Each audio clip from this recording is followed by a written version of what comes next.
खट्टा खाने वाली चुड़ैल। रात को अचानक राधिका मौसी को किचन से कुछ गिरने की आवाज आई। उन्होंने बाहर निकल के देखा तो किचन में उन्हें कोई सफेद साड़ी में दिखा। वो चीख पड़ी,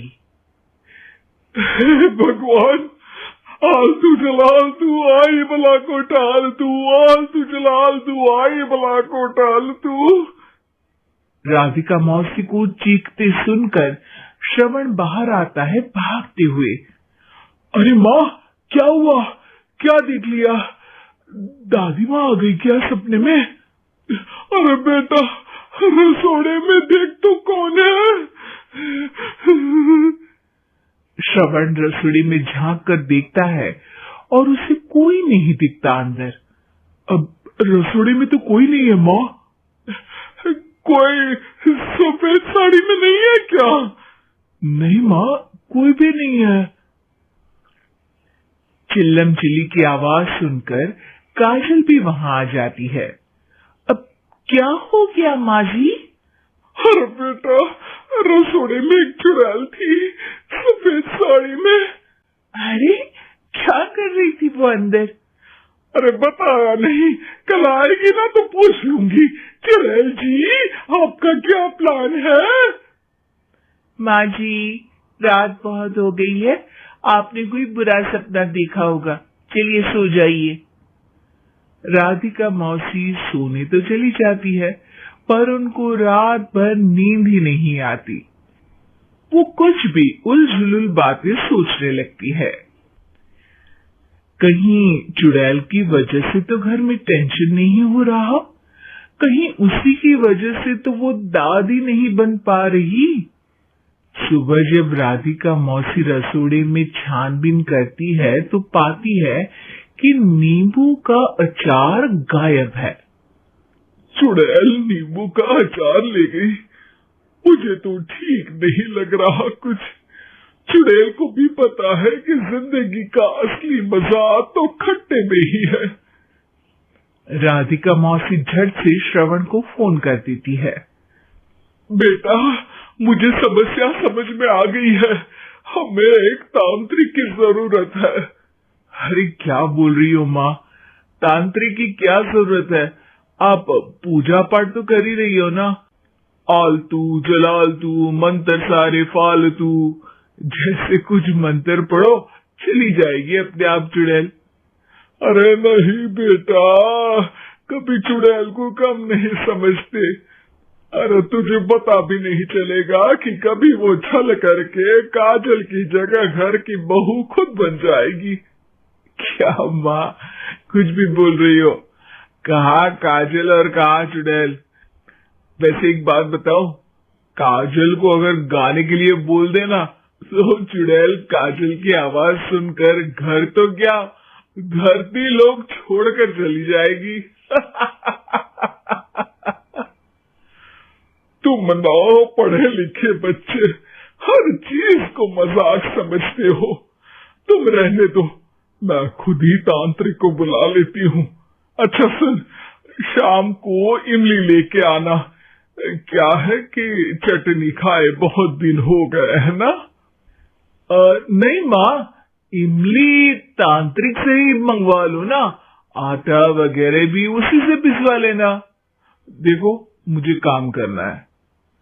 श्रवण रात को कई तरह की सब्जियों के साथ माँ के कहने पे चटनी के लिए इमली भी ले आया था, लेकिन राधिका मौसी के दिमाग में अलग ही फिल्म चल रही थी। उन्हें अब सिर्फ शक ही नहीं यकीन होने लगा था कि शायद चुड़ैल ने श्रवण पर अपना जाल बिछा दिया था, जिस वजह से श्रवण उनकी बात ही नहीं मान रहा था। पर कोई नहीं, आने वाली रात में राधिका मौसी खुद तैयार हो गई चुड़ैल को पकड़ने के लिए। रुद्राक्ष की माला, तुलसी का पत्ता, हनुमान चालीसा सब हाथ के पास ही था, बस चुड़ैल का इंतजार था। और जैसा राधिका मौसी ने सोचा था वैसा ही हुआ। वो चुड़ैल उस रात भी आई, पर वो राधिका मौसी से तेज निकली और राधिका मौसी के उससे पकड़ने के पहले ही वो भाग खड़ी हुई। जरूर बहू पे साया है उस चुड़ैल का, तभी तो श्रवण के कमरे में गई है। और अगली सुबह राधिका मौसी पिछली रात हुए हमले में किन चीजों का नुकसान हुआ उसका हिसाब लगा रही थी। उनके खेमे से एक आम के अचार की शीशी भी गायब हो चुकी थी और वो इमली भी जो कल श्रवण लेकर आया था। राधिका मौसी इस बारे में सोच ही रही थी कि श्रवण जल्दी से रसोड़े में आकर दवाइयों की पोटली ढूंढने लगता है। अरे बेटा क्या हो गया? अब माँ वो काजल की तबीयत खराब है, बहुत घबराहट हो रही है उसे। हे भगवान, मैंने पहले ही कहा था कि तांत्रिक को बुला लेते हैं, पर नहीं। अब देखो उस चुड़ैल ने काजल को अपने वश में करना शुरू भी कर दिया है। हालांकि श्रवण भूतों में विश्वास नहीं करता था, पर अब वो भी डर जाता है और राजी हो जाता है एक तांत्रिक को बुलाने के लिए। कुछ ही घंटों में तांत्रिक आ जाते हैं और राधिका मौसी तांत्रिक जी को सब बता देती है। घोर संकट, घनघोर संकट, चुड़ैल को मारू जोर चाकट, ओम भट स्वाहा खटखा के आहा। अरे ये क्या मंत्र है? मेरे खुद के ओरिजिनल मंत्र है, कल रात को ही लिखे हैं, अच्छे लगे तो दाद चाहूंगा। एक और मंत्र सुनो, अर्ज किया है आब्राकडाब्रा, दिल्ली बम्बई आगरा, चंदा मामा सोवरले सुरन मामू जारा। ये मंत्र है? अरे कोई 40 वाली सा पढ़ो ना। वक्त कम है, 40 नहीं पड़ेंगे, 20-25 में काम चलाना पड़ेगा। अलग निरंजन जाके लंदन, मुफ्त का मंजान घिस मेरे लंदन। अरे जल्दी करो तांत्रिक जी, जल्दी करो। तांत्रिक अपने उल-झलूल मंत्र पढ़ने लगता है। श्रवण को तांत्रिक पे शक होता है। वो अपने एक डॉक्टर दोस्त को कॉल कर देता है ताकि कोई अनहोनी हो तो इमरजेंसी में चीजें मैनेज हो जाए।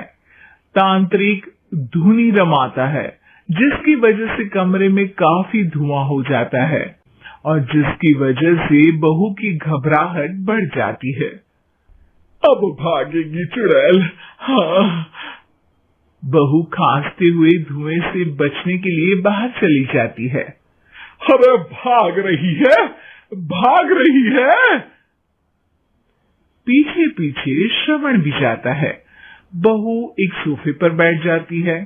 तभी डॉक्टर दोस्त आ जाते हैं और श्रवण को पानी लाने के लिए कहते हैं। थोड़े चेकअप के बाद डॉक्टर कहते हैं, मेरे हिसाब से जाप का काम पूरा हो गया है। क्या मतलब? अरे कुछ भी नहीं माँ, कोई चुड़ैल नहीं है, खुशखबरी है, अब दादी बनने वाली है। मगर वो समाचार के डब्बे। श्रवण दोनों अचार के डब्बे अपनी माँ को दिखाता है, जो कि उनके बिस्तर के नीचे छुपे हुए थे। आपने सही बोला था माँ, वो चुड़ैल काजल ही थी जो खट्टा खा रही थी। हमें कल ही पता चला, पर हमने आपको ये तांत्रिक वाला काम करने दिया ताकि आपको भरोसा हो जाए कि भूत वगैरह कुछ होता ही नहीं। अच्छा अच्छा, ये तो बड़ी खुशी की बात है, पर बेटा मुझे एक झाड़ू तो ला दे। क्यों माँ? ये तांत्रिक का भूत उतारती हूँ मैं। अब तांत्रिक राधा मौसी के डर से घर से भाग निकलता है और राधा मौसी उसके पीछे भागती है। अरे संकट ये घनघोर है, तांत्रिक मुआ चोर है।